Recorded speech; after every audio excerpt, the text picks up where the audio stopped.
ආයුබෝවන් සුබ සන්ධ්‍යාවක්. සියලු සමීක්ෂණ වාර්තා නැවත නැවතත් තහවුරු කර ලංකාවේ අංක 1 ප්‍රවෘත්ති ප්‍රකාශනය. පැත්තගියත් ඇත්ත කියන හිරු සවස 6:55 ප්‍රධාන ප්‍රවෘත්ති ප්‍රකාශය සමගින් මම ධනුෂ්ක සෙනවිරත්න. මම ශශිකලා කඳුබඩ ආරච්චි. ප්‍රථමයෙන් අවධානය ප්‍රධාන ප්‍රවෘත්ති සිරස්තල වෙත.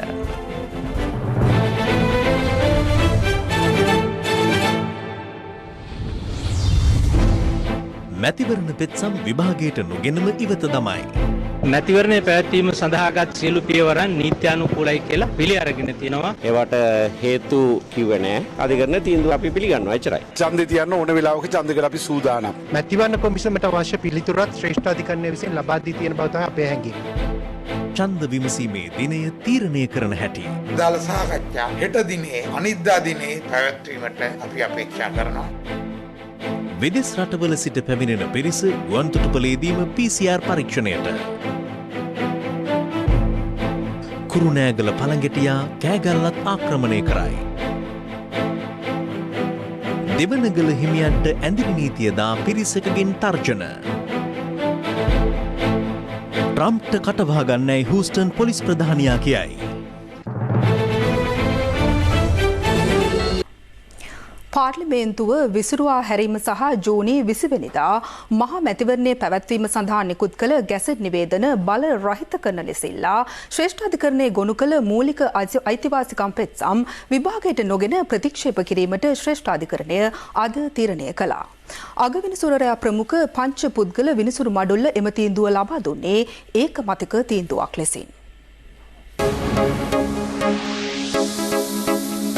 දවසේ පුවත දින 10ක් අදාළ පෙත්සම් සම්බන්ධ කරුණු දැක්වීම් සලකා බැලීමෙන් අනතුරුව පෙත්සම් විභාගය පිළිබඳ තීන්දුව අද පස්වර 3ට ප්‍රකාශ කරන බව ශ්‍රේෂ්ඨාධිකරණය ඊයේ දැනුම් දුන්නා. හිටපු පාර්ලිමේන්තු මන්ත්‍රීවරුන් ඇතුළු විශාල පිරිසක් අද ශ්‍රේෂ්ඨාධිකරණ පරිශ්‍රයට පැමිණ සිටියේ එම තීරණය දැනගැනීමේ අපේක්ෂාවෙන්.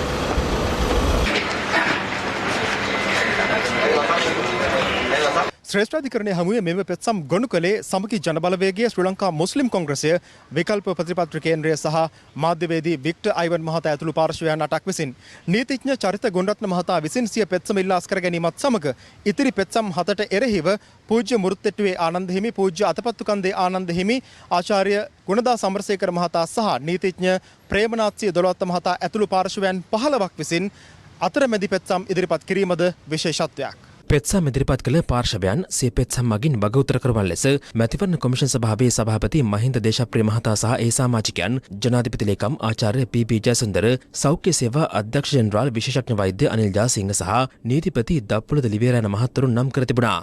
පස්වර 3:14ට තීන්දුව ලබා දීම සඳහා අගවිනිසුරු ජයන්ත ජයසූරිය, බුවනික අලුවිහාරේ සිසිරද ආබ්රු, ප්‍රියන්ත ජයවර්ධන සහ විජිත් මලල්ගොඩ යන ශ්‍රේෂ්ඨාධිකරණ පංච පුද්ගල විනිසුරු මඩුල්ල 501 දරන අධිකරණ ශාලාවේ අසුන් ගත්තා. පෙත්සම සලකා බැලීම පිළිබඳ තීරණය ප්‍රකාශයට පත් කළේ අගවිනිසුරු ජයන්ත ජයසූරිය මහතා විසින්. තීරණය ප්‍රකාශයට පත් කරමින් අගවිනිසුරුවරයා සඳහන් කළේ පෙත්සම් සම්බන්ධයෙන් මතු කරන ලැබූ මූලික විරෝධතා පංච පුද්ගල විනිසුරු මඩුල්ලේ බහුතර විනිසුරුවරුන්ගේ එකගත්වයේ මත ප්‍රතික්ෂේප කිරීමට තීරණය කළ බවයි. ඒ අනුව අදාළ පෙත්සම් ඉදිරියට පවත්වාගෙන යාම ප්‍රතික්ෂේප කළ බවට පංච පුද්ගල විනිසුරු මඩුල්ලේ ඒකමතික තීරණය දැනුම් දෙනු ලැබුවා. මේ අතර ශ්‍රේෂ්ඨාධිකරණයේ තීන්දුව ප්‍රකාශයට පත්වීමෙන් පසු පිටතට පැමිණි දෙපාර්ශවයේ දේශපාලඥයන් මාධ්‍යයට මෙලෙස අදහස් පළ කළා. ශ්‍රේෂ්ඨාධිකරණයේ එම සියලුම පෙත්සම් අද දිනේ නිෂ්ප්‍රභා කිරීම තුළින් ජනාධිපතිවරයා පාර්ලිමේන්තුව විසිරීම සඳහා ගත් පියවර සහ මැතිවරණය පැවැත්වීම සඳහා ගත් සියලු පියවරන් නීත්‍යානුකූලයි කියලා පිළි අරගෙන තියෙනවා. ජනතා පරමාධිපත්‍ය ක්‍රියාත්මක කිරීම සඳහා පාර්ලිමේන්තු මහමැතිවරණය හැකිතාක් ඉක්මනට පැවැත්වීමේ වගකීම මේ වන විට මැතිවරණ කොමිෂන් සභාව සභාව වෙත පැවරලා තිබෙනවා. මැතිවරණ කොමිෂන් සභාවේ වගකීම් පැහැර හැරීමේ ස්වභාවය බොහෝ සෙයින් බලපා ඇති බව මේ මැතිවරණය කල්යන්න අපිට පෙනී යනවා. මේ නඩුව මින් ඉදිරියට ගෙනියන්න බෑ කියලා නඩු නිෂ්ප්‍රභා කරලා තියෙනවා. ඒවට හේතු කිව්වේ නෑ. පස්සේ එළිදරව් කරනවද අපිට දන්නේ නෑ. එකක් පමණක් මට කියන්න පුළුවන්. ප්‍රජාතන්ත්‍රවාදය වෙනුවෙන් ගෙනියන සටනය ඉදිරියටත් ගෙනියනවා කියන එක. ස්වාධීනත්වයෙන් විපුල තීන්දුව ලබා දුන්න කාගේ බලපෑමකින්? ඔව් ඒක ගැන ප්‍රශ්නයක් නෑ. අධිකරණ තීන්දුව අපි පිළිගන්නවා. මෙතනින් මැතිවරණ කොමිෂන් සභාවට සුවිශේෂී පණිවිඩයක් ශ්‍රේෂ්ඨාධිකරණය විසින් ලබා දුන්නා. කලින්ම කිව්වා අපි මැතිවරණ ක්‍රියාදාමයට මැදිහත් වෙන්නේ නැහැ කියලා. දැන් මේ සියලුම නඩු නිෂ්ප්‍රභා කිරීම මගින් මැතිවරණ කොමිෂමට අවශ්‍ය පිළිතුරත් ශ්‍රේෂ්ඨාධිකරණය විසින් ලබා දී තියෙන බව තමයි අපේ හැඟීම.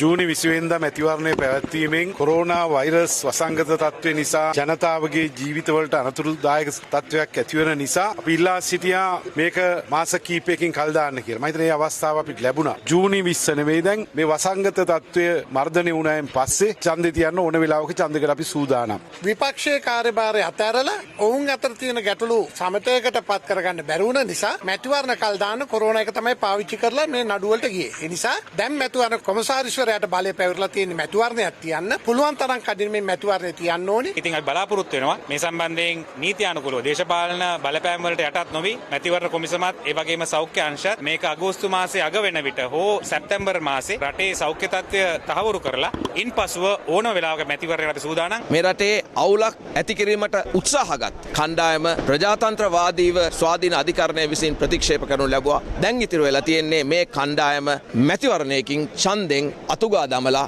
රට ශක්තිමත් කිරීම සඳහා වූ ජනවරම ලබා දීම තමයි. ජනතාවගේ ප්‍රජාතන්ත්‍රවාදී අයිතිය නැති කරන්න උත්සාහ දරපු ඒ ඊනියා විපක්ෂය ඒ සියලුම දෙනාගේ බලාපොරොත්තු අද වෙනකොට සුන් වෙලා තියෙනවා. විශේෂයෙන්ම අපි ස්තුතිවන්ත වෙනවා මේ ජනතාවගේ ප්‍රජාතන්ත්‍රවාදී අයිතිය තහවුරු කිරීම සම්බන්ධයෙන්. මේ අතර මැතිවරණ පෙත්සම් විභාගයට නොගෙන ප්‍රතික්ෂේප කරන බවට වන තීරණය ප්‍රකාශයට පත් කිරීමත් සමග දෙවෙනි ප්‍රදේශ රසක ජනතාව රතිඤ්ඤා දල්වමින් මෙලෙස සතුට පළ කළා.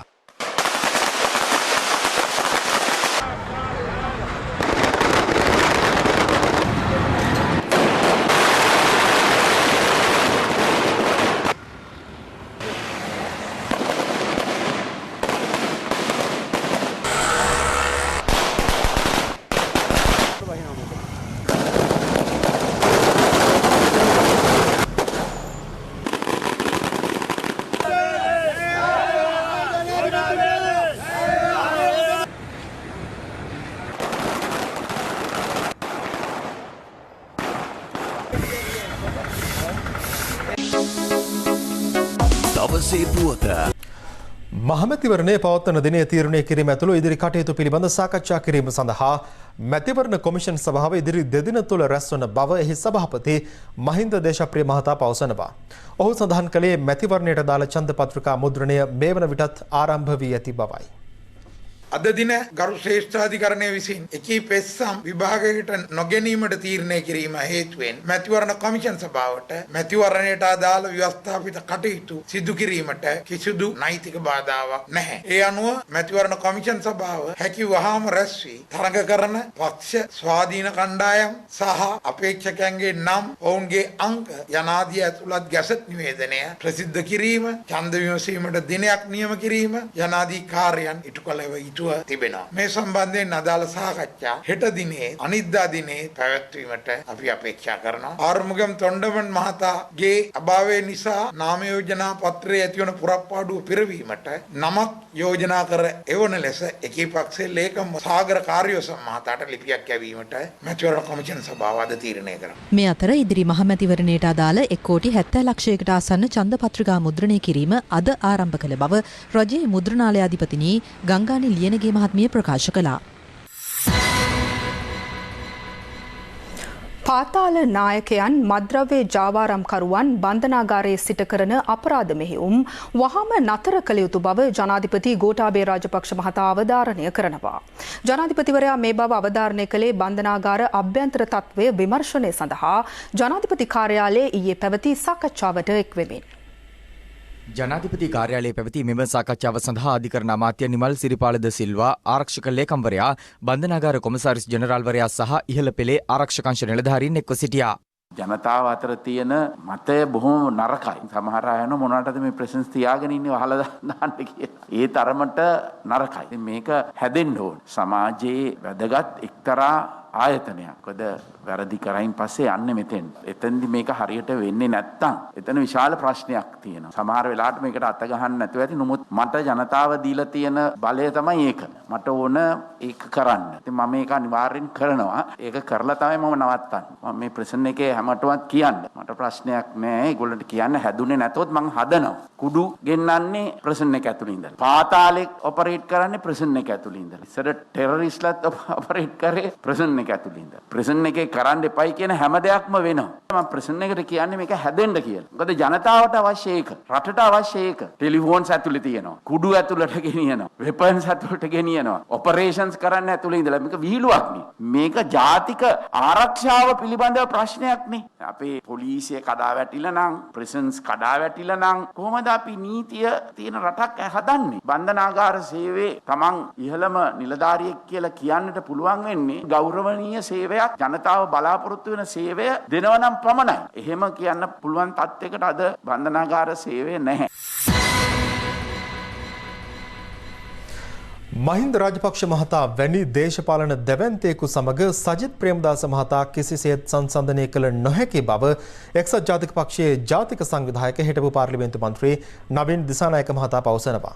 ඒ අද සිරිකොත පක්ෂ මුලස්ථානයේ කැඳවා තිබූ ප්‍රවෘත්ති සාකච්ඡාවකට එක්වෙමින් රහස් ඡන්දයක් තිබ්බ 2011. ඒ රහස් ඡන්දෙන් තමයි සජිත් ප්‍රේමදාස මහත්මයා නියෝජනයකයා වුණේ. يعني මහින්ද සෙලෙප් එක ගිලිහි ගියා. එතකොට පොහොට්ටුව හැදුවා. එතකොට පොහොට්ටුව කියන්නේ මහින්ද. යුද්ධ අවසන් කර නායකයා. ජනාධිපති වුණා දෙවරක් මේ රටේ. අවුරුදු 50ක දේශපාලන ඉතිහාසයක් තියෙන පුද්ගලයෙක්. මං හිතන්නේ මහින්දයි සජිතුයි සංසන්දනය කරන්න පුළුවන්. මහින්දට පොහොට්ටුව හැදුවා වගේ මම හිතන්නේ එක්සත් ජාතික පක්ෂයේ ඡන්ද එහෙම කඩලා සජිත්ට ෆෝන් එකක් හදන්න පුළුවන් කියලා.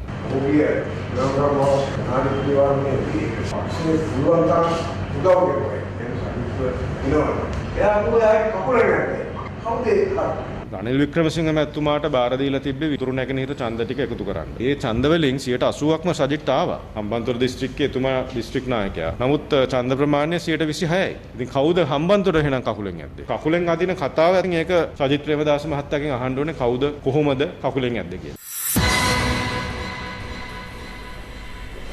සෞඛ්‍ය උපදෙස් අනුව දිස්ත්‍රික් අතර ගමනාගමනය ඇතුළු ලබන සඳුදා සිට පොදු ප්‍රවාහන සේවා සාමාන්‍ය පරිදි ක්‍රියාත්මක කිරීමට තීරණය කර ඇති බව ප්‍රවාහන සේවා කළමනාකරන අමාත්‍ය මහින්ද අමරවීර මහතා පවසනවා. මේ අතර COVID-19 වලට සමස්ත ආසාදිතයන්ගේ සංඛ්‍යාව 1648 දක්වා ඉහළ ගොස් තිබෙනවා. වෛරසයේ ආසාදනය වී සුවය ලැබූ සංඛ්‍යාව 823ක්.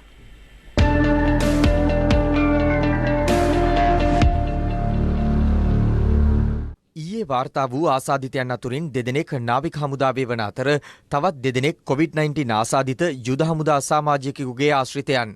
සෙසු ආසාදිතයන් අතර බංග්ලාදේශයේ සිට පැමිණි සිව් දෙනෙක්, ඉන්දුනීසියාවේ සිට පැමිණි දෙදෙනෙක්, බෙලරුසියේ සිට පැමිණි පුද්ගලයෙක්ද වනවා.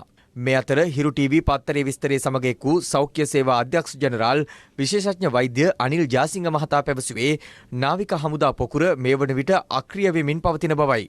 නාවික හමුදා පොකුර සහ විදේශ රටවල් වලින් පැමිණෙන අයගේ පොකුරු දෙකේ යම් කිසි පාලනයක් අපිට තිබෙනවද? නාවික හමුදා කියන ඒ පොකුර නිවී යමින් පවතින බව අපිට ප්‍රකාශ කරන්න පුළුවන්. ඊයේ දිනේ දෙදෙනෙක් තමයි නාවික හමුදාවේ හමු වුණේ. ඊළඟට ගත්තොත් එහෙම ගුවන් මගින් එන ශ්‍රී ලාංකිකයන් පිළිබඳව දැන් ඉන්දුනීසියාවෙන් පැමිණි ගුවන් යානය පිළිබඳ අපිට බියක් තිබුණා. මොකද ඉන්දුනීසියාවට මොවුන් ප්‍රධාන වශයෙන් ගිහිල්ලා තියෙන්නේ ආගමික කටයුතු සඳහා. කෙසේ වෙතත් මේ ඉන්දුනීසියානු ගුවන් යානයේ සිටි මගින්ගෙන් දෙදෙනෙක් හැරුණුකට වෙන කිසිවෙක් ආසාදිත තත්ත්වේ නැහැ. බෙලරුසියාවෙන් පැමිණි ගුවන් යානය ගත්තාම එහි දැනට එක් පුද්ගලයෙක් තමයි ආසාදිත කියලා වාර්තා වෙලා තියෙනවා. නමුත් සාම්පල් ප්‍රමාණයක් මඩකලපුව පරීක්ෂණාගාරයේ තියෙන. ඒ පරීක්ෂණාගාරය දින දෙකක් යම්කිසි ගැටලුකාරී තත්ත්වයකට පත් වෙලා තියෙනවා තාක්ෂණික වශයෙන්. ඒ නිසා අද දින අපට ඒ ප්‍රතිඵල නිකුත් කරන්නට හැකි වෙයි. ඒ වගේම ඊළඟ අනතුර තියෙන්නේ බංග්ලාදේශයේ දැන් මේ පැමිණි අයගෙන් 4 දෙනෙක් ආසාදිත තත්ත්වයට පත් වෙලා තියෙනවා. මේ සියල්ල සැලකිල්ලට අරගෙන රජය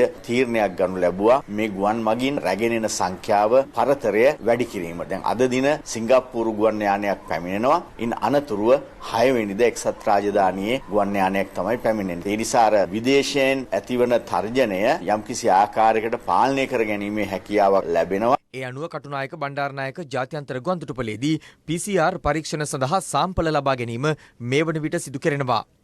අද ප්‍රථමයෙන්ම ශ්‍රී ලංකන් ගුවන් සේවාවට අයත් කරච්චි සිට පැමිණි කාගෝ ගුවන් යානයක පැමිණි යුරෝපානු සංගමයේ නිලධාරිණී මහත්මියක PCR පරීක්ෂණ කටයුතු සඳහා නියැදි ලබා ගැනීමකට ලක් කරනු ලැබුවා. ඊට අමතරව ගුවන් යානයේ කාර්ය මණ්ඩලයත් නියැදි ලබා ගැනීමකට ලක් කිරීමෙන් අනතුරුව පරීක්ෂණවල ප්‍රතිඵල ලැබෙනතුරු ගුවන් තොටුපළ අසල හෝටලයක නවාතැන් ගන්නු ලබනවා. එම පරීක්ෂණවල ප්‍රතිඵල ලැබීමෙන් අනතුරුව අදාළ ක්‍රියාමාර්ග ගැනීමට විධිවිධාන සලසා තිබෙනවා. මේ අතර COVID-19 වෛරසය හේතුවෙන් අපහසුතාවට පත්ව සිංගප්පූරුවේ රැඳී සිටින ශ්‍රී ලාංකිකයන් පිරිසක් අද පස්වරුවේ දිවයිනට පැමිණියා. ශ්‍රී ලංකන් ගුවන් සේවයට අයත් යානයකින් ශ්‍රී ලාංකිකයන් 291 දෙනෙකු මෙලෙස පැමිණි අතර ලබන සෙනසුරාදාද එක්සත් රාජධානියේ රැඳී සිටින තවත් ශ්‍රී ලාංකිකයන් පිරිසක් මෙරටට රැගෙනීමට සැලසුම් කර තිබෙනවා. මේ අතර ආසාදිතයන් පූර්ණ සුවය ලබා රෝහල් වලින් පිටපෑමත් සමග සුව වූ ආසාදිතයන්ගේ සංඛ්‍යාව 823 දක්වා ඉහළ ගොස් තිබෙනවා. අද සහ හෙට සියලු දිස්ත්‍රික්කවල ඇඳිරි නීතිය බලපවත්වනු ලබන්නේ පෙර පරිදි රාත්‍රී 10 සිට අලුයම 4 දක්වා පමණක් බව ජනාධිපති මාධ්‍ය අංශය මීට පෙර නිවේදනය කළා. නමුත් එළඹෙන බ්‍රහස්පතින්දා සහ පොසොන් පොහොය යෙදෙන සිකුරාදා දෙදින තුල මුළු දිවයිනටම ඇඳිරි නීතිය ක්‍රියාත්මක වනවා. ජූනි 6 වන සෙනසුරාදා සිට සියලු දිස්ත්‍රික්කවල නැවත දැනුම් දෙනතුරු ඇඳිරි නීතිය ක්‍රියාත්මක වන්නේ රාත්‍රී 10 සිට අලුයම 4 දක්වායි.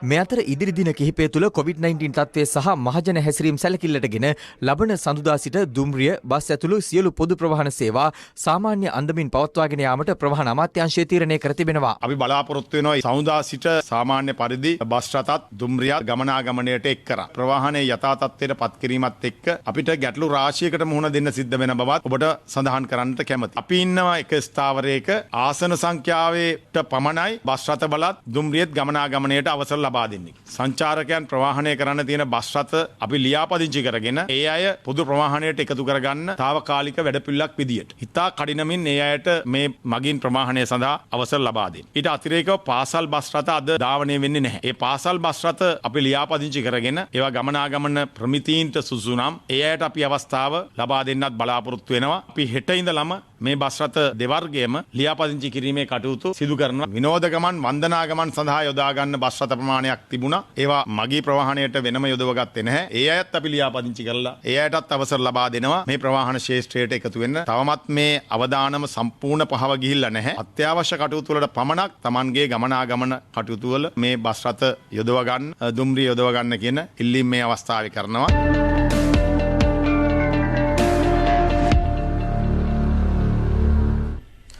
කුරුණෑගල මාවතගම ප්‍රදේශයෙන් වාර්තා වූ පළකෙටි විශේෂය මේ වන විට තවත් ප්‍රදේශ කිහිපයකට පැතර ගොස් තිබෙන බව වාර්තා වනවා. මේ අතර පොළොන්නරුව වැලිකන්ද ප්‍රදේශයෙන් තවත් වගා හානි කරන සමනල විශේෂයක් පිළිබඳවද තොරතුරු වාර්තා වුණා.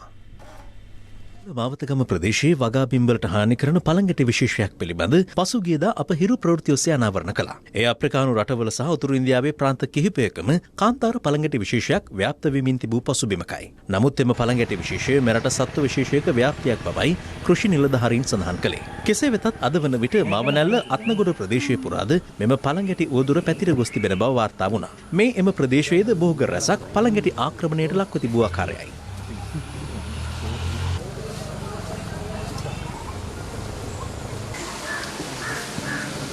අර කහපාට තෙත් පළඟැටිය තමයි බෝ වෙලා ඉන්නේ. තාම බිම් මට්ටමේ. ඒ කියන්නේ අඩි 3ක් 4ක් විතර තමයි ගස්වල ඉහළට නගින්නේ. තාම ඒගොල්ලෝ ඉගලෙන්න තරම් තත්ත්වයට ඇවිල්ලා නැහැ. මම ඉදමේ උදේ රැවදිනකොට තමයි ඉතින් දැක්කේ. මේ අතර කෑගල්ල දිස්ත්‍රික්කයේ ස්ථාන රැසකද මෙම පළඟැටියන් ව්‍යාප්ත වී ඇති බව වාර්තා වුණා.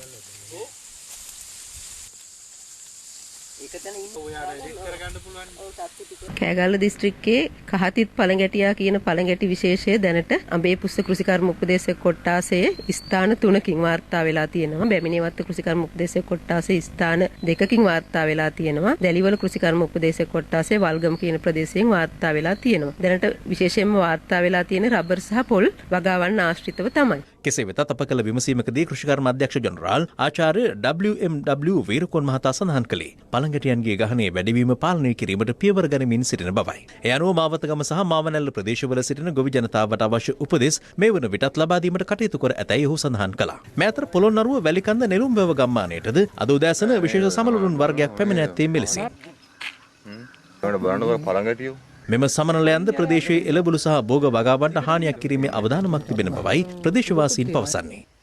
මේ වෙලාවේ 7ට විතර ඇති මහා රංචුවක් මහා විශාල ලක්ෂ ගාණක් වගේ ලොකු රංචුවක් කළුම කළු පාට මේ ගහේ මේ අත්තේ වහලා හිටියා. ඉතින් අපි දන්නේ මොකද මේ කියලා. දැන් තනින් ඉන්නේ. සමනල්ලෝ జాතියක් වගේ జాතියක් මේ ඉන්නේ. මේ නැගිටිනකොට මේ ගහේ තමයි ගොඩක් හිටියා. ඉතින් පුකුරු දඬු වෙලා එල්ලෙන්නේ. ඒ වගේ ගුලි කළු පාට තැන් වල හිටියා. මොකක් හරි පරිස්සමයක් කරලා බලන්න වෙයි නැත්තම් මේ එළවලු වගා කරනවා. ඉතින් ඒවට හානියක් කරයිද දන්නේ නැහැ. පාස්කු ප්‍රහාරයට පෙර සහරාන් හෂීම් විසින් ස්ථාන 6කදී කඳවුරු 10ක් තුළ අවි පුහුණුවීම් සිදු කර ඇති බව පාස්කු ප්‍රහාරය පිළිබඳ විමර්ශනය කෙරෙන ජනාධිපති කොමිසම හමුවේ අනාවරණය වුණා. ඒ ත්‍රස්ත මර්දන හා විමර්ශන කොට්ටාසේ ජ්‍යෙෂ්ඨ නිලධාරියෙකු සාක්ෂි ලබා දුන් අවස්ථාවේදී ත්‍රස්ත මර්දන හා විමර්ශන කොට්ටාසේ ජ්‍යෙෂ්ඨ නිලධාරියෙකු කොමිසම හමුවේ ඊයේ 3 වන දිනටත් සාක්ෂි ලබා දුන්නා. ජනාධිපති කොමිසම ඔහුගෙන් විමසුවේ සහරාන් හෂීම් විසින් අවි පුහුණුව ලබා දුන් ස්ථාන සම්බන්ධයෙන් විමර්ශනය කෙරුණේද යන්නයි. එහිදී සහරාන් හෂීම් දිවිනේ ස්ථාන 6කදී පුහුණු කඳවුරු 10ක් පවත්වා ඇති බව සාක්ෂිකරු කොමිසමට අනාවරණය කළා. ඉන් එක් කඳවුරක් හම්බන්තොට සිප්පුකුළුම ප්‍රදේශයේත් තවත් කඳවුරක් මහනුවර ලේබැල්ල ප්‍රදේශයේත් පිහිටා තිබූ අතර මල්බාන යටිහෙන ප්‍රදේශයේද කඳවුරක් ක්‍රියාත්මක වූ බව සාක්ෂිකරු සඳහන් කළා. ඔහු පැවසුවේ තවත් කඳවුරු දෙකක් නුවර එළිය බ්ලැක්පූල් සහ ශාන්තිපුර ප්‍රදේශවලත් අනෙක් කඳවුර මැදවච්චිය රඹෑව තල්ගස්වැව ප්‍රදේශයේද ක්‍රියාත්මක වූ බවයි. කොමිසම එහිදී විමසා සිටියේ එම සියලු ස්ථානවල අභිපුහුණුව ලබා දී ඇද්ද යන්නයි.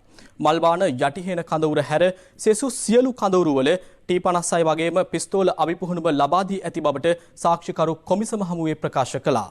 සෑම කඳවුරකම 25 34 පිරිසකට පුහුණුව ලබා දී ඇති අතර එම සංඛ්‍යාව කඳවුරෙන් කඳවුරට වෙනස් වූ බවත් එමෙන්ම ඒවාට එක් වූ අභිපුහුණුකරුවන් කඳවුරු කිහිපයකටම දායකත්වය සපයා ඇති බවත් සාක්ෂිකරු සඳහන් කළා. සාක්ෂිකරු සඳහන් කළේ අවි පුහුණුව ලබා දුන් අය අතරින් පිරිසක් ප්‍රහාරය දිනේදී මිය ගිය අතර තවත් පිරිසක් මේ වන විට අත්අඩංගුවේ පසුවන බවයි. අනතුරුව කොමිසම මතු කළේ පාස්කු ප්‍රහාරය සඳහා ඔවුන් පුපුරන ද්‍රව්‍ය ලබාගෙන ඇත්තේ කුමන ප්‍රදේශවලින්ද යන්නයි. අදාළ අමුද්‍රව්‍ය කොළඹ මෙන්ම බාලච්චේන ප්‍රදේශවල රත්රන් භාණ්ඩ නිෂ්පාදන ආයතන සහ පොහොර අලෙවිසැල් මගින් මිලදීගෙන ඇති බව සාක්ෂිකරු සඳහන් කළා. ඔහු වැඩිදුරටත් අනාවරණය කළේ බෝම්බ නිපදවීමට ඉහළ දැනුමක් තිබී ඇත්තේ කටුවපිටිය දේවස්ථානයේ ප්‍රහාරකයා වූ හස්තුන් නැමැත්තාට බවත් ඊට සහරාන්ගේ සොහොයුරු රිල්වාන් මෙන්ම ඒබ්‍රහිම් පවුලේ වැඩිමල් සහෝදරයා වන ඉල්හාම්ද දායක වී ඇති බවයි. එමෙන්ම ප්‍රහාරයට ඉතා ආසන්න දිනකදී පානදුර සහ මීගමු යන ප්‍රදේශවල කුලී පදනම මත ලබාගෙන තිබූ නිවෙස් තුළ මෙම බෝම්බ නිපදවා ඇතැයිද සාක්ෂිකරු පැවසුවා. කොමිසමේ ඊළඟ ප්‍රශ්නය වුණේ ප්‍රහාරයට පෙර සිට සහරන් හෂීම් සම්බන්ධයෙන් පොලිස්පතිවරයා හරහා තොරතුරු ලැබුණේද යන්නයි. රාජ්‍ය බුද්ධි සේවය මගින් පොලිස්පතිවරයාට ලබා දුන් කරුණු අනුව ඔහු තම අංශයට ඒ පිළිබඳව සොයා බලන්නයි උපදෙස් දුන් බව සාක්ෂිකරු පැවසුවා. සහරාන් විසින් 2017 කාලය තුළ ෆේස්බුක් ගිනුම් හරහා මුදාහැර තිබූ වීඩියෝ පට කිහිපයක් සම්බන්ධයෙන් අනාවරණය කරගත් පසු ඒ සම්බන්ධයෙන් තොරතුරු සොයා බලා පොලිස්පතිවරයා වෙත අවස්ථා 14කදී පරීක්ෂණ වාර්තා ලබා දුන් බව සාක්ෂිකරු සඳහන් කළා. පොලිස්පතිවරයා වැඩිදුර වාර්තා එල්ලීම පමණක්ද සිදු කළේ? ඉදිරි ක්‍රියාමාර්ග ගන්නා ලෙස උපදෙස් ලබා දුන්නේ නැද්ද? කොමිසම සාක්ෂිකරුගෙන් ප්‍රශ්න කළා. පොලිස්පතිවරයා විසින් ඒ සෑම අවස්ථාවකම වැඩිදුර වාර්තා ඉල්ලා සිටි බව සාක්ෂිකරු පිළිතුරු ලබා දුන්නා. සාක්ෂිකරු කොමිසම හමුවේ හෙළි කළේ සහරාන්ගේ වීඩියෝ පටවල ඇතුළත් ප්‍රකාශ හරහා සාමාන්‍ය මුස්ලිම් තරුණ ප්‍රජාව අන්තවාදී කටයුතු සඳහා අභිප්‍රේරණය වීමේ ඇති හැකියාව මත සහරාන් අත්අඩංගුවට ගැනීමට විවෘත වරෙන්තුවක් නිකුත් කර තිබූ බවයි. යනුව සහරාන් අත්අඩංගුවට ගැනීම සඳහා අවස්ථා ගණනාවකදී උත්සාහ කළද සැකකරු සිටින ස්ථානයක් අනාවරණය කර ගැනීමට හැකි වී නැහැ. අදාළ විවෘත වරෙන්තුව සම්බන්ධයෙන් දිවිනේ සියලු පොලිස් ස්ථාන දැනුවත්ව සිටියාදයි කොමිසම සාක්ෂිකරුගෙන් ප්‍රශ්න කළා. ඊට ප්‍රතිචාර දක්වමින් සාක්ෂිකරු ප්‍රකාශ කළේ එය එසේ විය යුතු වුවත් එවැන්නක් සිදු වී නැති අතර එය අතපසු වීමකින් සිදු වූ අයයි තමන් නොසිතන බවයි. කොමිසම විමසා සිටියේ සහරන් නායකත්වය දරූ ජාතික තෞහිද් ජමාත් සංවිධානයට දේශපාලන රැකවරණ තිබුණේද යන්නයි. එම සංවිධානයට නොව පෞද්ගලිකව සහරන් හෂීම්ට එවැනි දේශපාලනඥයෙකුගේ රැකවරණය ලැබී ඇති බවත් ඒ නැගෙනහිර පළාත් සභාවේ එවක මන්ත්‍රීවරයෙකු වූ සිබ්ලි ෆාරුක් නැමැත්තාගෙන් බවද ත්‍රස්ත මර්දන හා විමර්ශන කොට්ටාසේ ජ්‍යෙෂ්ඨ නිලධාරියා කොමිසමට අනාවරණය කළා. ETI සමාගමේ මූල්‍ය අක්‍රමිකතා සම්බන්ධයෙන් සොයා බැලීම සඳහා පත් කළ ජනාධිපති කොමිෂන් සභාවේ නිල කාලය දීර්ඝ කිරීමෙන් පසු එම කොමිසම අද පළමු වරට රැස් වුණා. සාක්ෂි විමසීම සඳහා අද කොමිසම හමුවට කැඳවා තිබුණේ සමාගම් රෙජිස්ට්‍රාර් ජෙනරාල්වරයායි. ශ්‍රී ලංකා මහ බැංකුව විසින් නියාමනය කරන ලද මූල්‍ය සමාගමක් වන ETI සමාගමේ සිදු වූ බව කියන අක්‍රමිකතා සහ අයථා ක්‍රියාකාරකම් සම්බන්ධයෙන් සොයා බැලීම සඳහා ජනාධිපතිවරයා පසුගිය ජනවාරි 9 වෙනිදා ජනාධිපති පරීක්ෂණ කොමිෂන් සභාවක් පත් කළා. විශ්‍රාමලත් ශ්‍රේෂ්ඨාධිකරණ විනිසුරු KT චිත්‍රසිරි, විශ්‍රාමලත් සොලිසිටර් ජෙනරාල් සුහද ගම්ලත් සහ විශ්‍රාමික බැංකු නිලධාරී DM ගුණසේකරන මහතුරුන්ගෙන් එම කොමිසම සමන්විතයි. එහි නිල කාලය පසුගිය අප්‍රේල් 9 වෙනිදායින් අවසන් වීමට නියමිතව තිබුණත් නිල කාලය මේ වසරේ ඔක්තෝබර් 9 දක්වා දීර්ඝ කිරීමෙන් පසු අද එම කොමිසමේ සාක්ෂි විමසීමේ කටයුතු ආරම්භ කෙරුණා. ඒ අනුව සමාගම් රෙජිස්ට්‍රාර් ජෙනරාල් නිහාල් රංජිත් සිරිවර්ධන මහතා අද සාක්ෂි විමසීම සඳහා කොමිසම හමුවට කැඳවා තිබුණා. කොමිසම එහිදී විමසා සිටියේ ETI ව්‍යාපාර සමූහය තුළ ඇති සමාගම් 12 අයිතිය සහ අධ්‍යක්ෂවරු විවිධ අවස්ථාවලදී වෙනස් වී ඇද්ද යන්නයි. අදාළ සමාගම් 12න් ඇතැම් සමාගම්වල එවැන්නක් සිදුව ඇති බව සාක්ෂිකරු සඳහන් කළා. කොමිසම එහිදී සාක්ෂිකරුට පැවසුවේ අදාළ තොරතුරු ඉදිරිපත් කරන ලෙසයි. ඒ පිළිබඳ සවිස්තරාත්මක තොරතුරු ඇතුළත් ලිපිගොනු හෙට දිනේ කොමිසමට ඉදිරිපත් කරන බව සාක්ෂිකරු සඳහන් කළා. යනුව හෙට දක්වා කොමිසමේ කටයුතු කල් තැබුණා. කොමිසම රැසූ අවස්ථාවේ ETI තැන්පත්කරුවන් සුරකීමේ සංවිධානයේ සමාජිකයන්ද එම පරිශ්‍රයට පැමිණ සිටියා. අපි දන්නවා මේ එදිරි සිංහල මේ සියලුම දීපල මේ මිලදී අරන් තින්නේ මේ අහිංසක තැන්පත්කරුවන්ගේ අවුරුදු 50ක් තිස්සේ ස්ථාවර තැන්පතු හැටියට ලබාගත්තු මුදල් වලින්. නමුත් මේ වෙනකොට මේ තැන්පත්කරුවන්ට මුදලුත් අහිමි වෙලා පොලියත් නැතුව ඉදිරිදී තැන්පත්කරුවන් වශයෙන් අපි දන්නා සියලු තොරතුරු ජනාධිපති කොමිසම හමුවේ අනාවරණය කරන්න බලාපොරොත්තු වෙනවා.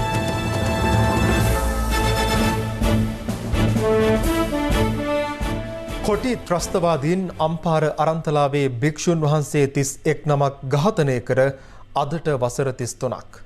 ඒ සම්බන්ධයෙන් නිවේදනයක් නිකුත් කරමින් අග්‍රාමාත්‍යවරයා පෙන්වා දෙන්නේ නව ජනාධිපතිවරයා උතුරු නැගෙනහිර බෞද්ධ උරුමය ආරක්ෂා කරමින් ගෙන යන වැඩපිළිවෙල බෞද්ධ උරුමය ආරක්ෂා කර ගැනීම වෙනුවෙන් දිවිපිදූ මහා සංඝරත්නයට උපහාරයක් වන බවයි. සාමණේර භික්ෂුන් වහන්සේ පිරිසක් සමගින් උතුරු නැගෙනහිර අධිකරණ සංඝනායක හෑගොඩ ඉන්දසිරි නාහිමියන් අම්පාර ඩිපෝවට අයත් බස් රථයට ගොඩනැගුණේ වාර්ෂිකව සිදු කරන ධර්ම ප්‍රචාරක වැඩසටහනකට කැලණිය රජමහා විහාරය වෙත වැඩම කිරීමටයි. ඒ අතරතුර මහනුවරට ගොස් ශ්‍රී දළදා සමිඳුන් වැඳ පුදා ගැනීම උන්වහන්සේගේ අරමුණ වී තිබුණා. අලුයම අම්පාරෙන් පිටත් වුණත් බස් රථයට ගමන් කිරීමට හැකි වුණේ පැයකට ආසන්න කාලයක් පමණයි. අරන්තලාව 28 සැතපුම් කණු වසලදී මග අහුරාගත් ම්ලේච්ඡ කොටි ත්‍රස්තයින් හිමිවරුන් සමගින් බස් රථය ඒ අසන්නේ තේක්ක වනයක් තුළට රැගෙන ගියේ බලහත්කාරයෙන්. මොහොතකින් කොටි ත්‍රස්තයින් ඉවක් බවක් නොමැතිව එල්ල කළ තියුණු අවි ප්‍රහාරවලින් සාමණේර හිමිවරුන් බස් රථය තුළ අවසන් සුසුම් හෙළුවා. මුළු බස් රථයම එකම ලේ ගංගාවක් වුවද ඉන් සෑහීමකට පත් නොවූ ම්ලේච්ඡ කොටි ත්‍රස්තයින් නැවත බස් රථය වටකොට වෙඩිපිට වෙඩි තැබුවා. වෙඩිහඬ ඇසුණු යුද හමුදාව එම ස්ථානයට පැමිණෙන විටත් සියල්ල සිදු වී අවසන්. ලොවම කම්පා කළ මේ ම්ලේච්ඡ ප්‍රහාරයට අදට වසර 33ක්. රටේ පවතින නිරෝධායන නීතිවලට ගරු කරමින් අරන්තලා භික්ෂු ඝාතනයේ 33 වෙනි ගුණ සමරුව අරන්තලාව හෑගොඩ ශ්‍රී ඉන්දසාර පිළිරුව අසලදී ඉතා චාම් අන්දමින් පවත්වනු ලැබුවා. වසර 33කට පෙර සිදු වූ කේදාන්තයක අමීරි මතකය තම සාමණේර හිමිවරුන් ශාසනයට පූජා කළ මව්පියන්ගේ හදවත්වල දෝංකාර දෙනවා. මේ අතර අරන්තලා භික්ෂු ඝාතන ත්‍රස්තවාදයේ බිහිසුණු මතකයන් සිහිපත් කරමින් අග්‍රාමාත්‍ය මහින්ද රාජපක්ෂ මහතාද නිවේදනයක් නිකුත් කර තිබෙනවා. භික්ෂුන් වහන්සේලා පවා ඝාතනය කළ ත්‍රස්තවාදීන් විනාශ කරමින් 2005 වසරේ මෙරටට ගෞරවනීය සාමයක් උදා කර දී තිබුණද 2015 වසරෙන් පසු බුද්ධ ශාසනයට අඳුරු දසාවක් එළඹුණු බවත් ත්‍රස්වාදීන් සිදු කළ කායික ඝාතනයන්ට නොදෙවිනි මානසික ඝාතනයන්ට භික්ෂුන් වහන්සේලා නතු වූ බවත් අග්‍රාමාත්‍යවරයා පෙන්වා දෙනවා. භික්ෂුන් වහන්සේලා චීවරධාරීන් ලෙසද විහාරස්ථානවල පිම්පෙට්ටි සිල් තැබිය යුතු බවටද පවසමින් ඇතැන් භික්ෂුන් වහන්සේලා සිරගත කිරීමට එකල කටයුතු කළ බවද එම නිවේදනයේ සඳහන්. භික්ෂුවකගේ දේහයක් උතුරු නැගෙනහිර ප්‍රදේශයේ භූමිදාන කිරීමේ අයිතිය පවා එම කාලය තුළ අහෝසි වී තිබූ බවද සිහිපත් කරන අග්‍රාමාත්‍යවරයා සිය නිවේදනයෙන් පෙන්වා දෙන්නේ නව ජනාධිපතිවරයා උතුරු නැගෙනහිර බෞද්ධ උරුමය ආරක්ෂා කරමින් ගෙන යන වැඩපිළිවෙල බෞද්ධ උරුමය ආරක්ෂා කර ගැනීම වෙනුවෙන් අරන්තලාවේදී දීපිදු හැගොඩ ඉන්ද්‍රසාර හිමියන් ප්‍රමුඛ මහා සංඝරත්නයට උපහාරයක්ම වන බවයි. ඉදිරියේදී බේකරි නිෂ්පාදන මිල ඉහළ දැමීමකින් තොරව කර්මාන්තය කරගෙන යාමට නොහැකි තත්ත්වයක් උදා වී ඇති බව සමස්ත ලංකා බේකරි හිමියන්ගේ සංගමය පවසනවා. එම සංගමේ සභාපති එන්.කේ. ජයවර්ධන මහතා වැඩිදුරටත් සඳහන් කළේ බේකරි කර්මාන්තයට අදාළ අමුද්‍රව්‍ය රැසක බදු ඉහළ දැමීම නිසා මෙම තත්ත්වය උදා වී ඇති බවයි. පවතින තත්ත්වය හමුවේ රජයෙන් සහනයක් ඉල්ලා ඇති බවත් ඔහු සඳහන් කරනවා. COVID-19 වෛරසයත් සමග බේකරි නිෂ්පාදන ශේෂ්ත්‍රය සම්පූර්ණයෙන්ම බිඳවැටි ඇති බව සමස්ත ලංකා බේකරි හිමියන්ගේ සංගමය පවසනවා. එහි සභාපති එන්.කේ. ජයවර්ධන මහතා සඳහන් කළේ පවතින තත්ත්වය හමුවේ ගම්පින්බලා ගිය සේවකින් යළි ගෙන්වා ගැනීමේ ගැටලුවද තම කර්මාන්තය බිඳවැටීමට හේතු වී ඇති බවයි. මේ කොරෝනා වසංගතයත් එක්ක මාස දෙකක් පමණ ලංකාවේ බේකරියෙන් 150ක් පමණ පහළ තිබුණා. මේ අවස්ථාවේනකොට 100%ක් වැඩ පටන් අරන් තිනවා. ඒත් විශාල අර්බුද ගණනාවක් මැද්දේ තමයි මේ බේකරි කර්මාන්තය කරගෙන යන්නේ. විශේෂයෙන් කොළඹ ගම්පහ තියෙන බේකරි හිමියන්ට සේවක ප්‍රශ්නේ ඉතාමත්ම උග්‍රස බලපාලා තියෙනවා. ඔකෝ මේ පළාත් දෙකට පිටපළාත් වලින් තාම සේවක පැමිණෙන්නේ නැහැ. ප්‍රවාහන පහසු ගන්න නැහැ කියලා පසුගියදා රජය විසින් ඇති කළ බදු සංශෝධනයත් සමගම බේකරි කර්මාන්තයේ ප්‍රධාන අමුද්‍රව්‍ය වෙන මාගරින් සහ පාම් ඔයිල් සඳහා පැවති බදු මිල ඉතාමත්ම අධික ලෙස ඉහළ දමා තියෙනවා. මේ කර්මාන්තය මොනම විදිහකට පවත්වාගෙන යන්න බෑ මේ මිල ගණන් යටතේ. අනිවාර්යයෙන්ම පාන් ඇතුළු සියලුම බේකරි නිෂ්පාදන මිල ඉහළ දාන්න සිද්ධ වෙනවා. නමුත් අපි මේ වෙලාවේ රජයේ අපහසුතාවට පත් වෙන නිසා අපි මේ පිළිබඳව අතිගරු ජනාධිපතිතුමා, අගමැතිතුමා, පී.බී. ජයසුන්දර මැතිතුමා ඇතුළු සියලු දෙනාට ලිඛිත දැනුම් දීමක් කරා ඊයේ අපි බලාපොරොත්තු වෙන මේ පිළිබඳව අපිට යහපත් ප්‍රතිචාරයක් ලැබෙයි කියලා. මොරටුව සොයිසාපුර ප්‍රදේශයේ ආපන ශාලාවකින් කප්පම් ඉල්ලුව සිද්ධියේ ප්‍රධාන සැකකරුවෙක් අද පස්වරුවේ පොලිස් විශේෂ කාර්ය බලකාය මගින් අත්අඩංගුවට ගැනුණා. පසුගිය 29 වෙනිදා රාත්‍රියේ එම ආපන ශාලාවට වෙඩි ප්‍රහාරයක් එල්ලවීමත් සමගයි මෙම කප්පම් සිද්ධිය පිළිබඳ හෙළි වුණේ. සිද්ධිය සම්බන්ධයෙන් මේ වන විට සැකකරුවන් 30 දෙනෙක් අත්අඩංගුවට ගෙන තිබෙනවා.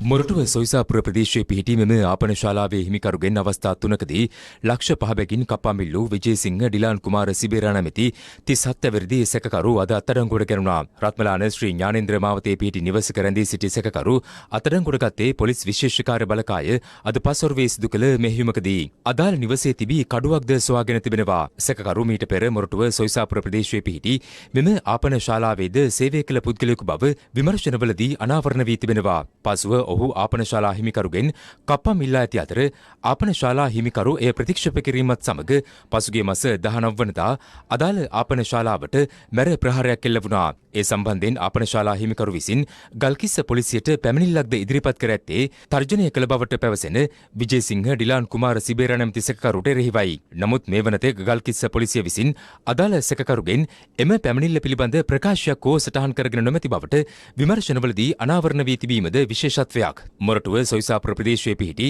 මෙම ආපන ශාලාවට පළමු ප්‍රහාරය එල්ලවන්නේ පසුගිය 19 වනදා රාත්‍රී කාලයේදී. ඒ ආපන ශාලාවේ හිමිකරුගෙන් ඉල්ලූ කප්පම් ලබා දීම ප්‍රතික්ෂේප කිරීම හේතුවෙන් කප්පම් වහා ලබා දෙන ලෙස දිගින් දිගටම බල කරමින් තමන්ට ඩුබායි රාජ්‍යයේ සිට තර්ජනාත්මක දුරකථන ඇමතුම් ගණනාවක් නොකඩවා පැමිණි බව ආපන ශාලා හිමිකරු ප්‍රකාශ කළා. ඒ සමගින් සිද්ධිය සම්බන්ධයෙන් පොලිස් පරීක්ෂණ ආරම්භ කරන අතර ආපන ශාලාවේ ආරක්ෂාව සඳහා ආයුධ සන්නද්ධ නිලධාරීන් දෙදෙනෙකු යෙදවීමට පොලිසිය පියවර ගන්නවා. කෙසේ වුවද කප්පම්කරුවන් ඔවුන්ගේ දෙවන ප්‍රහාරය පසුගිය 29 වනදා අලුයම 12:20ට පමණ අදාළ ආපන ශාලාවට එල්ල කරන්නේ ස්වයංක්‍රීය ගිනිඅවිද යොදා ගනිමින්. ඒ මොහොත වන විටත් ආපන ශාලාවේ ආරක්ෂාව සඳහා ගිනිඅවි සහිතව පොලිස් නිලධාරීන් එම ස්ථානයේ රඳවා සිටියද ඔවුන් වෙඩි ප්‍රහාරය සම්බන්ධයෙන් කිසිදු ප්‍රතිචාරයක් පළ කරන්නේ නැහැ. අදාළ පොලිස් නිලධාරීන් දෙදෙනා වැඩ තහනමකට ලක් කෙරෙන්නේ ඒ අනුවයි. කෙසේ වෙතත් සිද්ධිය සම්බන්ධයෙන් කොළඹ අපරාධ කොට්ටාසය ඇතුළු විශේෂ පොලිස් කණ්ඩායම් 3ක් විමර්ශන ආරම්භ කළා. ඒ අනුව සිද්ධියට සම්බන්ධ තවත් සැකකරුවෙක් වන ජනිත් හෂාන් විමලවීර නොහොත් කොණ්ඩ ජනිත් පසුගියදා පාන්දුර එළුවිල ප්‍රදේශයේදී පොලිස් විශේෂ කාර්ය බලකාය මගින් අත්අඩංගුවට ගත්තා. ඔහු පසුගිය 19 වනදා අදාළ ව්‍යාපාරික ස්ථානයට පහර දී අලාභ හානි සිදු කිරීමේ සිද්ධියටද සම්බන්ධ බව මූලික විමර්ශනවලදී අනාවරණ වී තිබෙනවා. එමෙන්ම අත්අඩංගුවටගත් සැකකරු දෙහිවල ගල්කිස්ස මහනගර සභා මන්ත්‍රී රංජන් සිල්වා මහතා ඝාතනය කිරීම සම්බන්ධයෙන් ප්‍රධාන සැකකරුවෙකුද වන අතර ඔහු අදාළ සිද්ධිය සම්බන්ධයෙන් අප මත මුදාහැර සිටි බවටද පොලිසිය පවසනවා. අත්අඩංගුවට ගනු ලැබූ කොණ්ඩ ජනිත් නැමැත්තා මීට පෙර පොලිස් ඔත්තිකරුවෙකු ලෙස කටයුතු කර ඇති බවයි පොලිසිය සඳහන් කළේ. මේ අතර මෙම වෙඩිතැබීමේ සිද්ධියට අනුබල දීම සම්බන්ධයෙන් ශාලු රොෂාන් ඉන්දිකද සිල්වා හෙවත් රෝසා නැමැති සැකකරු අකුරැස්ස රුහුණුගොඩහෙන ප්‍රදේශයට පලා ගොස් සිටියේදී පොලිස් විශේෂ කාර්ය බලකාය අත්අඩංගුවට ගනු ලැබුවා. ඔහු දැනට ඩුබායිහි සිටින අංජු නැමැති සංවිධානාත්මක අපරාධ කල්ලි නායකයාගේ සමීපතමෙකු වූ දෙහිවල ගල්කිස්ස හිටපු නාගරික මන්ත්‍රී රංජන් සිල්වා ඝාතනය කිරීමේ සිද්ධියේදී සැකකරුවෙකු වන බව පොලිස් විශේෂ කාර්ය බලකාය සඳහන් කළා. රට පුරා ඇඳිරි නීතිය පනවා තිබූ පසුගිය ඉරිදා ඓතිහාසික මාවනැල්ල දෙවනගල පුදබිමට කඩා වැදුණු සංවිධානාත්මක පිරිසක් විහාරාධිපති හිමියන්ට තර්ජනය කර පලා ගොස් තිබෙනවා. අදාළ පිරිස විහාරස්ථානයේ වැඩ සිටි භික්ෂූන් වහන්සේ ඔවුන්ගේ ජංගම දුරකථන වලින් රූගත කරගත් බවයි විහාරාධිකාරී මැදිරිගිරියේ පුඤ්ඤසාර හිමි ප්‍රකාශ කළේ. මේ රටපුරා ඇඳිරි නීතිය පනවා තිබූ අවස්ථාවේ ඓතිහාසික දෙවනගල පුදබිමට පැමිණි පිරිස භික්ෂූන් වහන්සේට තර්ජනය කළ ආකාරයයි.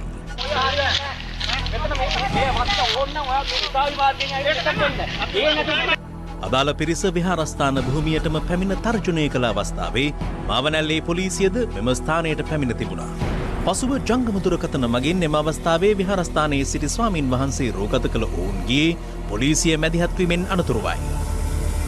මේ අනිවාර්ය ප්‍රශ්න ඉදිරි කරගන්න තෙන්දේ පාකරේ මේ ප්‍රොබ්ලම් වෙලාවක නෑ එයාගේ වත්තක් නෙමෙයි නේද අපේ ඊටමක් නේ මෙයාගේටම කරන්නේ පොල් කඩන් දැන් මෙයාට අයිති කියන අතරින් එහානේ මෙයාගේටම ගොඩක් පොල් කඩන් නෑනේ දැන් කරන්නේ 500 ඉඳන් වල මේකත් 500 ඉඳන් තමයි එන්න කරුණාකරලා යන්න හරි කරුණාකරලා යන්න ඔයාලා එදාත් ඔයාලා වැරද්ද කරේ අදාත් වැරද්ද කරන්නේ අලවල 500 වත්තරම ඇවිල්ලා ඉන්නවනේ කරුණාකරලා යන්න ඓතිහාසික දෙවනගල රජමහා විහාරයේ විහාරාධිකාරී පූජ්‍ය මැදිරිගිරියේ පුඤ්ඤසාර හිමියන් රටපුරා ඇඳිරි නීතිය පනවා තිබූ පසුගිය 31 වනදා තමන් මුහුණ දුන් අත්දැකීම මෙලෙස විස්තර කළා. හිරු ටීවී CI මගින් ඓතිහාසික මාවනැල්ල දෙවනගල පූජා භූමිය පිළිබඳව අධිකාවතක් ආරම්භ වෙලා මුළු රටම දෙවනගල පූජා භූමිය පිළිබඳව කතා වෙනවා. පෙරේද දවසේ ඇඳිරි නීතියේ තියෙන වෙලාවක ස්ථානයේ වැඩින ස්වාමීන් වහන්සේලාගේ ඡායාරූප ගන්නට යෙදුන ඒ ඇත්තන්ගේ හැසිරීම තරයේ හෙලා දකින්න නීතිය ක්‍රියාත්මක නොවීම පිළිබඳව මේ කනස්සල්ල ප්‍රකාශ කරනවා.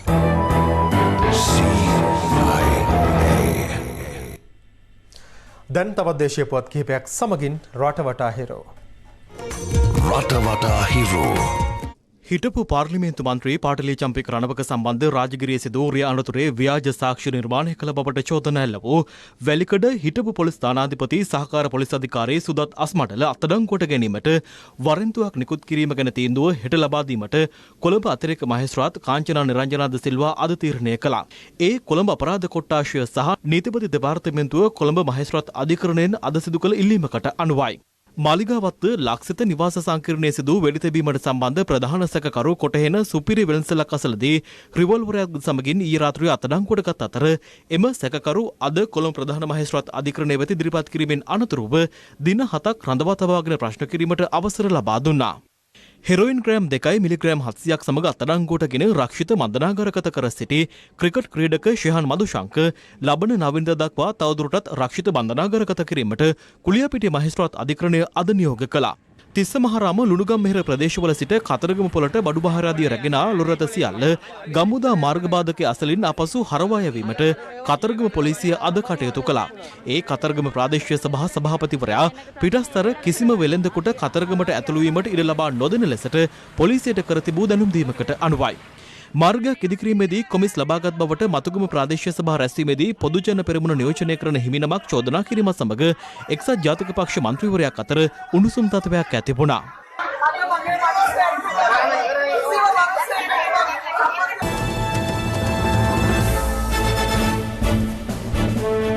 දැන් ලොවට අහිරු. ලොවට අහිරු. අමරිකාවේ මිනිසෝටාහිදී නිරායුධ කළු ජාතිකයෙකු පොලිස් නිලධාරියෙකු විසින් ඝාතනය කිරීමේ සිද්ධියක් මුල් කරගනිමින් පැවැත්වෙන විරෝධතා 7 වන දිනටත් ක්‍රියාත්මකයි. තත්ත්වය පාලනයට ඇඳිරි නීතිය ක්‍රියාත්මක කළද ඒද නොතකමින් විරෝධතා ක්‍රියාත්මක වනවා. දවල මන්දිරය අසල දේවස්ථානයක් වෙත ජනපති ට්‍රම්ප් හදිසියේ අද පෙරවරුවේ පැමිණියේ දවල මන්දිරය අවටත් උද්ඝෝෂණ ක්‍රියාත්මක වූ පසුබිමකයි. මේ අතර ඇමරිකානු ජනාධිපතිවරයා පවසන්නේ අවශ්‍ය වූ තත්ත්වය පාලනයට හමුදා බටයන් යෙදවීමට සූදානම් බවයි.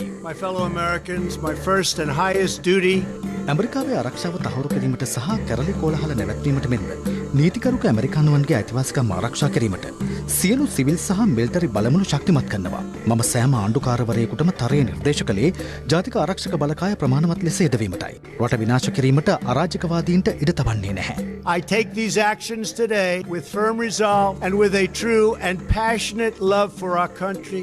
මේ අතර CNN ප්‍රවෘත්ති නාලිකාව සමග සම්මුඛ සාකච්ඡාවකට එක් වූ හූස්ටන්හි පොලිස් ප්‍රධානී හර්බර්ට් ඇක්වෙඩෝ අවධාරණය කළේ වැදගත් යමක් පැවසීමට නැතිනම් ඇමරිකානු ජනාධිපතිවරයා කට ප්‍රවේශම් කර ගැනීම සුදුසු බවයි. Let me just say this to the President of the United States on behalf of the police chiefs in this country. Please, if you don't have something constructive to say, keep your mouth shut.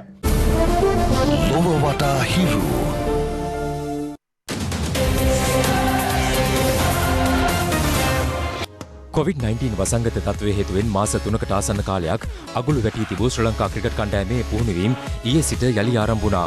රාජ්‍යයේ නිරෝධායන නීති රීතීන් වලට යටත්ව මෙම නේවාසික පුහුණු කඳවුර ක්‍රියාත්මක වන අතර ඊට පෙර ඊයේ දිනේදී ක්‍රීඩකයන් සහ පුහුණු කාර්ය මණ්ඩලය වෙනුවෙන් ඔවුන් නවතන්ගෙන සිටින හෝටලයේදී ක්‍රීඩා වෛද්‍ය ඒකකයේ නිලධාරීන් සහ සෞඛ්‍ය උපදේශකවරුන් විසින් ශ්‍රී ලංකා කණ්ඩායම අනුගමනය කළ යුතු ක්‍රියාමාර්ගයන් සම්බන්ධයෙන් දැනුම්වත් කිරීම සඳහා විශේෂ වැඩමුළුවක් සංවිධානය කර තිබුණා. ටීමයක් විතර ඇත්තම ගොඩක් සතුටු වෙනවා. මොකද නැවතත් ක්‍රිකට් පටන් ගන්න අඩිතාලමක් දාපු එක ගැන වෙනදට වඩා පොඩ්ඩක් අමාරු වෙයි. නමුත් ඉදිරියට මේ වගේ අපිට ක්‍රීඩා කරන්න පුරුදු වෙන්න වෙයි. සෝෂල් ඩිස්ටන්ස් එක තියෙන ඕන ටීම් ගේම් එකක් කරද්දි ගොඩක් අමාරුයි ඒ තත්ත්වේ. ඒකට හොඳ අඩිතාරමක් මේ සෞඛ්‍ය පුරුදුත් එක්ක අපි ක්‍රිකට් ඉදිරියට ගෙනියන්න බලාපොරොත්තු වෙනවා. අනතුරුව ශ්‍රී ලංකා ක්‍රීඩකයන් එම හෝටල් සංකීර්ණය තුළදී ශාරීරික යෝග්‍යතා පරීක්ෂණයකට මුහුණ දුන්නා. මේ අනුව ශ්‍රී ලංකා කණ්ඩායම දින 82කට පසු සිය පළමු පුහුණු සැසිය කොළඹ CCC ක්‍රීඩාංගණයේදී මෙලෙසින් ආරම්භ කළා. ශ්‍රී ලංකා ටෙස්ට් සහ එක්දින නායක දිමුත් කරුණාරත්න ඇතුළු තෝරාගත් ක්‍රීඩකින් 13 දෙනෙක් දින 12ක් පුරා සිය පුහුණුවීම් වල නිරත වීමට නියමිතයි. මේ වෙනුවෙන් විශේෂිත වූ ආරක්ෂක වැඩපිළිවෙලක් ක්‍රියාත්මක වන අයුරුත් අපට දක්නට ලැබුණා. ක්‍රිකට් පිටියේ ලද විරාමයෙන් අනතුරුව යලි සිය පුහුණුවීම් ආරම්භ කළ ලොව තෙවන කණ්ඩායම් බවට ශ්‍රී ලංකා කණ්ඩායම පත්වනු ඇති. මෙම ක්‍රීඩකින් 13 දෙනාගේ නේවාසික පුහුණු සැසිය ලබන 12 වෙනිදායින් අවසන් වීමට නියමිත අතර ඉන් අනතුරුව පන්දුවර 20 නායක ලසිත් මාලිංග ඇතුළුව තවත් ශ්‍රී ලංකා ක්‍රීඩකින් පිරිසක් පුහුණු කඳවුරකට එක්වීමට නියමිතව තිබෙනවා. හිරු සවස 6:55 ප්‍රධාන ප්‍රවෘත්ති ප්‍රකාශයමින් නිමවට පත්වනවා. පැත්ත නොගත් ඇත්ත දැනගැනීමේ අයිතිය තවදුරටත් තහවුරු කර ගන්නට තිරේ දිස්වන පරිදි හිරු SMS ප්‍රවෘත්ති සේවාව ඔබේ ජංගම දුරකථන ජාලයට අනුව සක්‍රිය කර ගන්න. අපේ එලෙත් හමුවන්නේ රාත්‍රී 9:55ට. අයිබෝවන්.